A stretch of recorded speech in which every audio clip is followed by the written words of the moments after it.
parece que até, por sinal, até como meio um tapinha na boca aí, 2 dias depois dessa reportagem, na terça-feira, foi veiculada uma outra reportagem mostrando um terremoto que aconteceu no Nordeste, logicamente um terremoto muito menor, causado aí de acordo com as informações prévias aí levantadas, pela acomodação de algumas rochas, grandes rochas no subsolo, mas de fato houve um terremoto, houveram rachaduras na superfície, uma série de fenômenos estabelecidos com o terremoto. Então, vamos colocar bem claro que é precipitado, principalmente para um cientista, assumir uma posição assim tão dogmática, tão preemptiva, de que não vai existir de forma alguma um terremoto no Brasil. Bem, a outra questão que eu gostaria de chamar a atenção é justamente essa questão de os terremotos estarem estáveis. Nós podemos até ter um número significativo de tremores, de pequenos tremores, de uma forma estável, ou seja, linear, nas últimas décadas.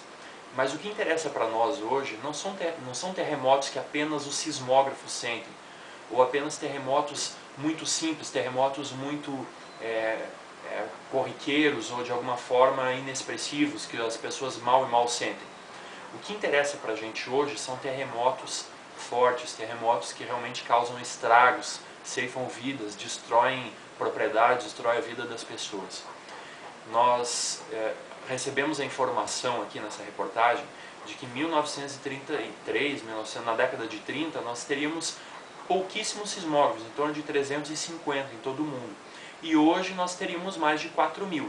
Muito bem, você deve se recordar, há bem pouco tempo atrás, o presidente da Coreia do Norte, aquele ditador, ele alarmou o mundo com a notícia de que ele havia construído uma bomba atômica.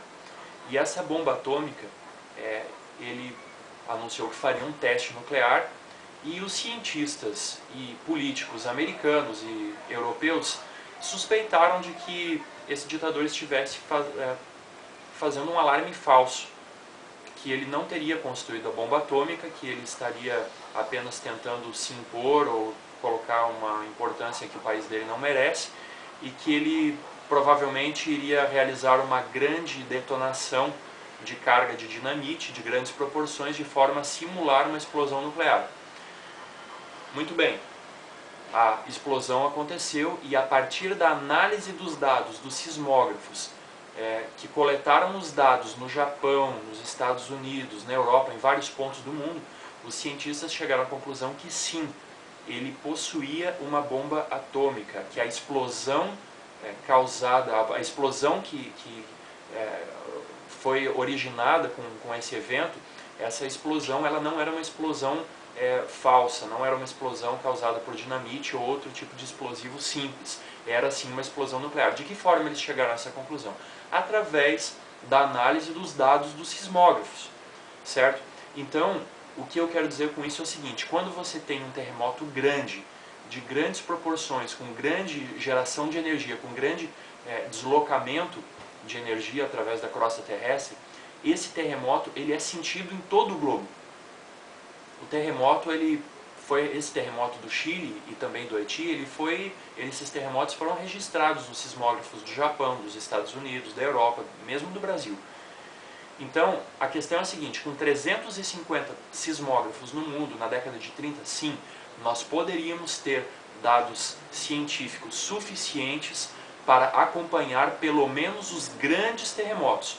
Ou seja, se você tem 350 sismógrafos espalhados pelo mundo na década de 30, e esses sismógrafos registram terremotos da ordem de 6 graus ou mais na escala Richter, esses dados são confiáveis, esses dados são precisos, de forma que um terremoto de 6 graus na década de 30 ele não passaria imperceptível de forma alguma por essa rede de sismógrafos.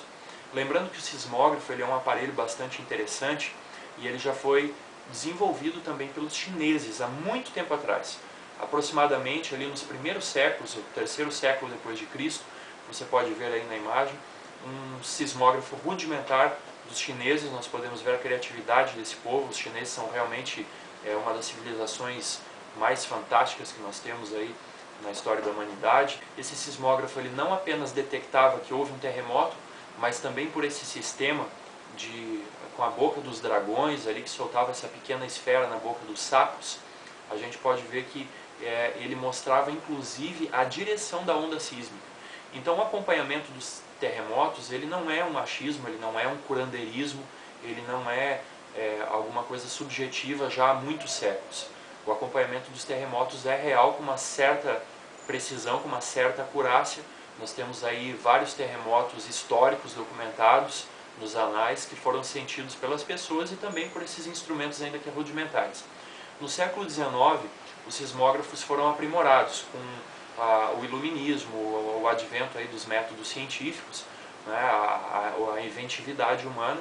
Esses terremotos eles passaram a ser acompanhados pelo equipamento sismógrafo. É claro que o sismógrafo não era tão preciso e tão portátil como é hoje. Os sismógrafos eles eram grandes, eles eram desengonçados, mas nem por isso eles deixavam de ser precisos. Eles tinham um considerável grau de precisão, já no século XIX. Com o advento da Segunda Guerra, os sismógrafos então passaram a ser elétricos e a partir de então começaram a incorporar a eletrônica. Hoje os sismógrafos eles incorporam de forma extensiva a eletrônica e também eles foram grandemente miniaturizados. Mas não existe uma diferença de sensibilidade muito gritante, muito significativa entre os sismógrafos de hoje e os sismógrafos do período pós-guerra e também não muito significativa desse período, por sua vez, em função dos sismógrafos do século XIX. O que eu quero dizer com isso é o seguinte: faz várias décadas que nós podemos ter medições precisas, científicas e com um grau elevado de acurácia que nos permitem avaliar, pelo menos, se não a incidência dos terremotos pequenos, a incidência dos grandes terremotos. E são esses terremotos, os grandes terremotos, que têm importância e têm valor profético e têm valor histórico para nós hoje, para nós que somos estudantes das profecias, estudantes da Bíblia. Então é isso que nós gostaríamos de deixar bem claro. A reportagem, da maneira que ela foi apresentada, ela não pode afirmar categoricamente que os terremotos não têm crescido. Então vamos partir para um quadro, um cenário fictício, digamos que o que eles afirmaram seja verdade, que é incontestável, é isso aí mesmo. Eles não podem, uma vez que, como a reportagem dá a entender, os sismógrafos, aí eles surgiram, essa grande rede de sismógrafos surgiu recentemente, eles não poderiam, enquanto cientistas ou enquanto pessoas comprometidas com a verdade, afirmar que os terremotos não estão aumentando. Por quê? Porque se os sismógrafos começaram a medir essas informações só mais agora, recentemente, como é que eles podem ter certeza que os terremotos anteriormente seguiam a mesma escala, que eles vinham no mesmo ritmo, na mesma frequência? Simplesmente não podem afirmar. O máximo que eles poderiam fazer é dizer o seguinte, que os dados apresentados hoje mostram que os terremotos acontecem nessa frequência, nessa quantidade, e que não se tem dados anteriores para comparar.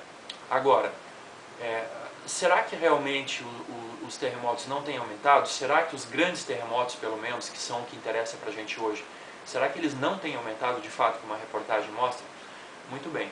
O que interessa para a gente, como nós já vimos, não são realmente os terremotos pequenos, aqueles que não fazem estragos, aqueles que mal são percebidos pelas pessoas e são muitos deles percebidos apenas pelos sismógrafos. Se nós entendermos que a escala Richter ela é uma escala logarítmica, ou seja, uma escala que ela tem um incremento logarítmico, isso significa, aí, trazendo para a linguagem aí de nós leigos, aí, significa dizer que um terremoto, por exemplo, de 6 graus na escala Richter, ele é 10 vezes mais forte que um terremoto de 5 graus na escala Richter. Um terremoto de 7 graus, por sua vez, ele é 10 vezes mais forte que um terremoto de 6 graus na escala Richter. Ou seja, um terremoto de 7 graus, ele é 100 vezes mais forte que um terremoto de 5 graus. Os Estados Unidos possuem um órgão governamental que vocês podem ver o endereço aí na tela, o site. Nesse site eu pude ter a oportunidade de coletar esses dados que estão disponíveis para qualquer pessoa, inclusive você tem o direito e também